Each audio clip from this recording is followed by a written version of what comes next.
Hello everyone, welcome to our channel cookies kitchen. ఈరోజు recipe వచ్చి కారం దోశ అండి. మంటగా తినాలి అని అనుకునే వాళ్ళు ఈ రెసిపీ తప్పనిసరిగా ట్రై చేయాల్సిందే. చాలా కమ్మగా, చాలా కారంగా సూపర్ ఉంటుంది బ్రేక్ఫాస్ట్కి. సో ఎలాగో చూసేద్దామా. సో ముందుగా కారం దోశకి కావాల్సిన మనకి కారం. సో ఇది వెట్ అనమాట, అంతా తడిగా మనం చేసుకోవాలి పేస్ట్ లాగా. ఒక 10 నుంచి 12 ఎండుమిరపకాయలు, ఒక పెద్ద సైజు ఉల్లిపాయ, అలాగే 2 టొమాటోలు చిన్న సైజు, ఉప్పు రుచికి సరిపడా, అలాగే వెల్లుల్లిపాయలు ఒక 10 నుంచి 12 వెల్లుల్లిపాయలు అండి, తొక్క తీసేసుకొని వేసుకోవాలి. తర్వాత జీలకర్ర వేసుకొని నీరు లేకుండా పేస్ట్ లాగా చేసుకోవాలండి. బరకగా ఉండకూడదు, చాలా స్మూత్గా మెత్తగా మనం ఇది చేసుకోవాలన్నమాట. మీరు ఇది చేసుకునేటప్పుడు చిన్న నూనె వేసుకొనైనా మీరు మిక్సీకి పట్టుకోవచ్చు. చూడండి, ఇలా అయితే మనకి కారం పేస్ట్ రెడీ అయిపోయింది. ఇప్పుడు మనం పెనం ఆన్ చేసుకొని చిన్న నూనె వేసుకున్న తర్వాత ఉల్లిపాయది పైన ఏదైతే ముచ్చుకుంటుందో దాంతో ఒక్కసారి మొత్తం అంతా ఇలా పెనాన్ని మీరు ఆయిల్తో స్ప్రెడ్ చేసుకుంటే దోశలు అనేవి చాలా ఈజీగా మనకి లెగుస్తాయి అన్నమాట. అంటే అంటుకోకుండా పెనానికి మనకి ఈజీగా ఇలా వస్తుంది. ఒకవేళ ఇలా కాకపోతే టిష్యూతోనైనా అసలు క్లీన్ చేసుకోవచ్చు. ఇలా ఆయిల్ వేసి ఇలా చేయడం వల్ల లూబ్రికేషన్ అనేది ఉంటుందన్నమాట.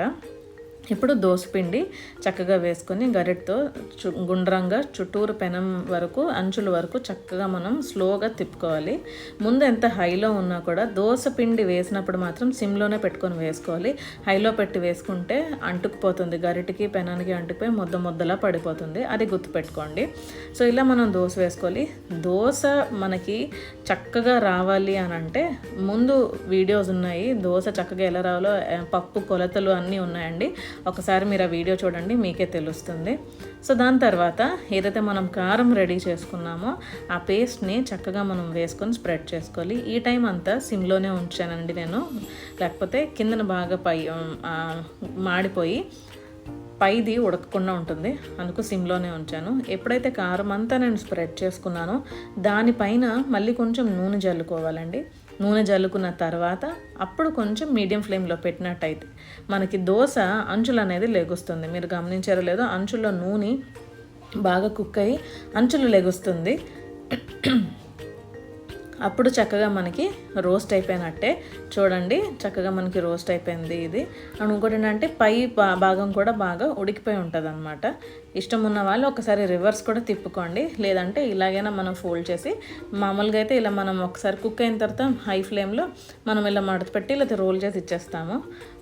మీకు ఇంకా కొంచెం ఇష్టమైతే నూనె బదులు నెయ్యి వేసుకోండి. నెయ్యి వేసుకొని ఇంట్లో కందిపొడి ఉంటే కొంచెం కందిపొడి అలాగా దాని మీద జల్లుకొని అప్పుడు చక్కగా సర్వ్ చేసుకుంటే అదిరిపోయే టేస్ట్ ఉంటుందండి.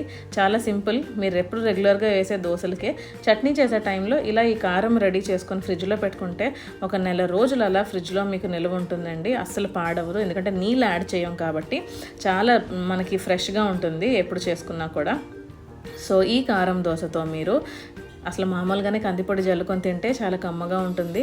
చట్నీ కావాలనుకుంటే కొబ్బరి చట్నీ, లేకపోతే నేను ఇక్కడ టొమాటో కొత్తిమీర చట్నీ చేశానండి.